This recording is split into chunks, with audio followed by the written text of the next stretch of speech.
අද මොකද පොලිසිය පැත්තේ? අද ආව මේ මට විරුද්ධව YouTube චන්ඩියෙක් මට විරුද්ධව කම්ප්ලේන් එකක් දාලා ඉතින් මම විශේෂ හෙළිදරව්වක් කරා පහුගිය දවස්වල මේ සුදත්ත තිලක්සිරි සම්බන්ධව පුද්ගලෙක් එයාත් එක්ක අවුරුදු 20ක් එකට හිටපු පුද්ගලෙක් ඇවිල්ලා මගේ ප්‍රෝග්‍රෑම් එකේ ඉරා ෂෝ ප්‍රෝග්‍රෑම් එකේ දේවල් වගේක් කිව්වා. ඉතින් දිගින් දිගටම මේ පුද්ගලයාගේ YouTube channel එකට ගියොත් දිගින් දිගටම මට නම් ප්‍රශ්නයක් නැහැ. හැබැයි මගේ දෙමාපියන්ට මගේ අම්මගේ තාත්තට සහ ඒ වගේම මේ රටේ ස්වාමින් වහන්සේලාට විශේෂයෙන්ම බොහොම ජරා විදිහට නිඳිත ලෙස අපහාස කරනවා. ඒ වගේම අපි ගත්තොත් ජැක්සන් ඇන්තනි ඒ වගේම අපේ රටේ ක්‍රීඩකයෝ මේ රටේ විවිධ හොඳ තැන්වල ඉන්න පුද්ගලයන්ට ජරා විදිහට අපහාස කරනවා. ඉතින් ඒ පිළිබඳව මට දිගින් දිගටම විවිධ පාර්ශවවලින් මට ඉන්ෆර්මේෂන් ගොඩක් ඇවිල්ලා තියෙනවා මේ ගැන කතා කරන්න කියලා. මොකද මම YouTube හරහා පහුගිය කාලේ ගොඩක් දේවල් කතා කරා. ඒ වගේම මගේ YouTube එක හරහා මම ගොඩක් අයට උදව් කරලා තියෙනවා. ගොඩක් තැන් වලට සමහර වෙලා තියෙන හොරකම් අනම්මනම හෙළිදරව් කරලා තියෙනවා. ඉතින් මට හිතුණා මේකත් මේ පාර කරන්න ඕනේ කියලා. ඉතින් ඒක කරා.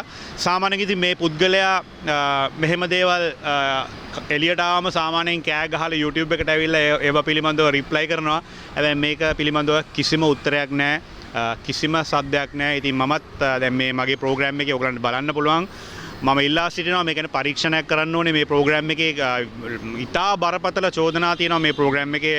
ඒ පුද්ගලයා ආපු පුද්ගලයා අපුල් කියන පුද්ගලයා මේ සුදත්තත් එක්ක අවුරුදු 20ක් හිටපු පුද්ගලයා ඉතා බරපතල චෝදනා වගේක් මේ ප්‍රෝග්‍රෑම් එකේ තියෙනවා. ඉතින් ඒ පිළිබඳව මම ඉල්ලා සිටිනවා පොලිසියෙන් පරීක්ෂණයක් කරන්න. මේක මිනිස්සු දැනගන්න ඕනේ, ඇත්ත දැනගන්න ඕනේ. මොකද මේ පුද්ගලයා දිගින් දිගටම මිනිස්සුන්ට අපහාස කරනවා. ඒ වගේම YouTube ප්‍රෝග්‍රෑම් වල දිගින් දිගටම කියනවා ජනාධිපතිතුමා උදේ කතා කරා මට මෙයා කතා කරා කියලා. ඉතින් ජනාධිපතිතුමාත් එක්ක එච්චර සම්බන්ධතාවයක් තියෙනවා නම් මම ජනාධිපතිතුමාගෙන් උත් ඉල්ලා සිටිනවා ජනාධිපතිතුමනේ මේ පිළිබඳව පරීක්ෂණයක් කරන්න. මොකද බරපතල චෝදනා රසක් මේ ප්‍රෝග්‍රෑම් එකේ මම හෙළි කරා. ඊට අමතරව තවත් තියෙනවා ගොඩක් හෙළි කරන්න මේ පුද්ගලයා සම්බන්ධව. හැබැයි මේ ප්‍රෝග්‍රෑම් එක බලලා ඕගලන්ම තීරණය කරන්න. දැන් ඔහු අද ආවද?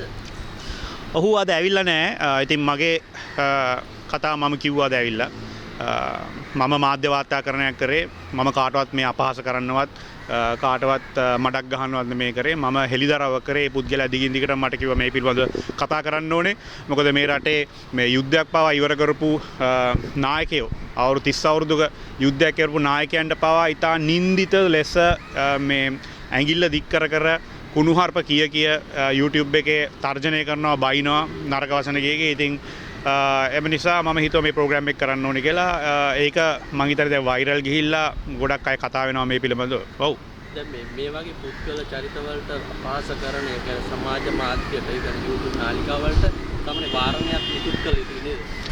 පුද්ගල චරිතවලට ඒක තමයි මේ පිළිබඳව නීතිඥ ලෝයර් එක්ස්ප්ලেইন කරයි ඔයාට. හැබැයි මට ගොඩක් දුක පහුගිය කාලේ ඔබට මතක ඇති ජැක්සන් ඇන්තනි වැනි මේ රටේ ශ්‍රේෂ්ඨ කලාකරුවන්ට මේ මැරිලා මේ නැති වෙලා ෆියුනරල් එක වෙලාවෙත් ඉතා නින්දිත ලෙස ජරා විදියට මේ මිනිස්සයා YouTube එකේ ප්‍රෝග්‍රෑම් කරා. ඉතින් මම හෙළිදරව්වක් කරා.